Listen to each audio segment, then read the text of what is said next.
En este video se hablará sobre la contaminación a causa de las fábricas o contaminación industrial.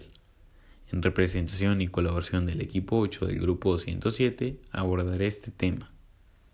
La mayor parte de las industrias y de las fábricas que existen en el mundo generan grandes cantidades de humos y residuos sólidos que causan mucha contaminación en el ambiente, y estas en su mayoría utilizan chimeneas por medio de las cuales arrojan a la atmósfera los gases residuales.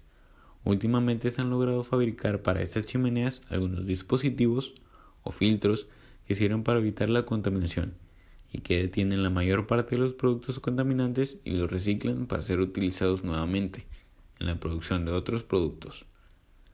Y enfocándonos en nuestro país, en base a la CNDH, si se siguieran los lineamientos y se respetaran los topes máximos de contaminantes, en este caso Ciudad de México, establecidos por la OMS, se podrían evitar 12.000 muertes prematuras anualmente.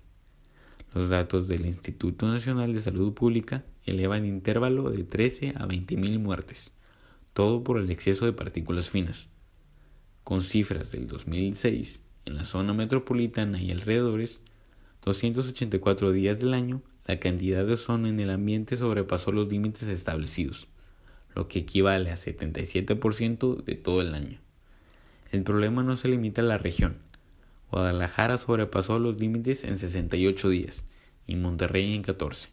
Si hablamos de partículas finas, al listado se incorporan Ciudad Juárez con 30 días de rebasar los topes establecidos y Toluca con 79.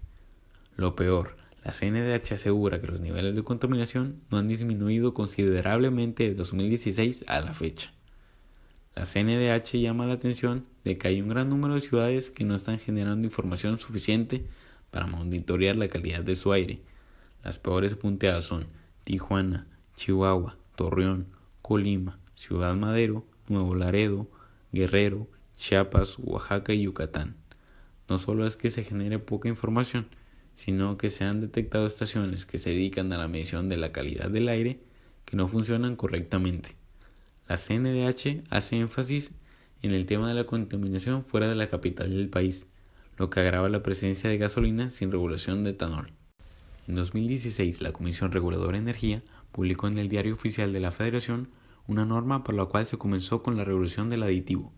De acuerdo a la Comisión, el etanol incrementa sustancialmente las emisiones de vapores en la gasolina. Es decir, entre más etanol se tenga, las gasolinas son más contaminantes.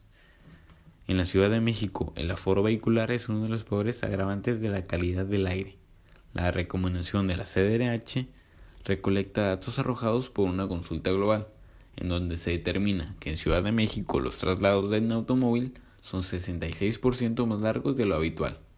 Esto lo hace la ciudad más problemática a nivel mundial por congestión vial.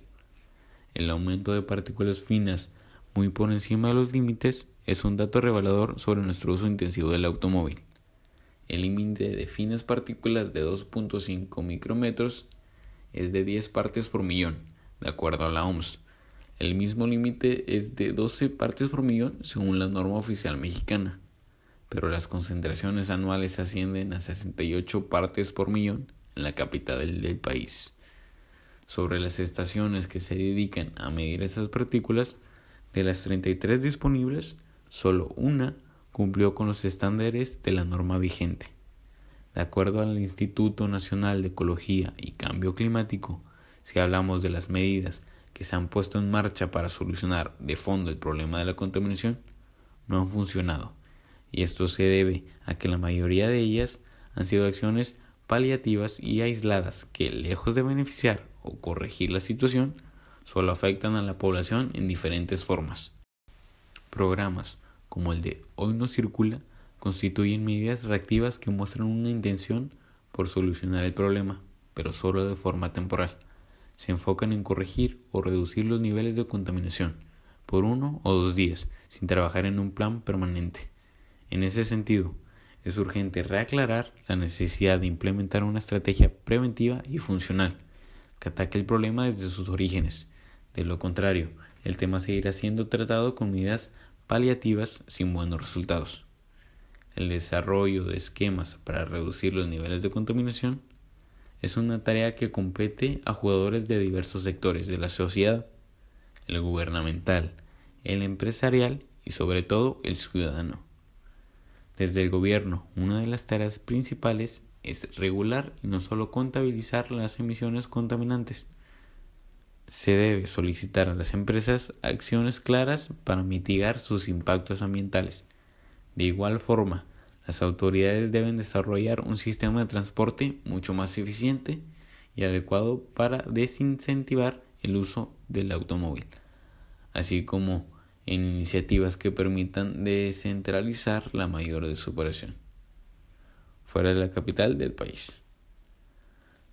Aunado a esto, deben impulsar políticas fiscales que beneficien a las campañas que reducen sus impactos ambientales y que a la vez impongan una sanción económica para quienes incumplan con sus obligaciones en materias contaminantes.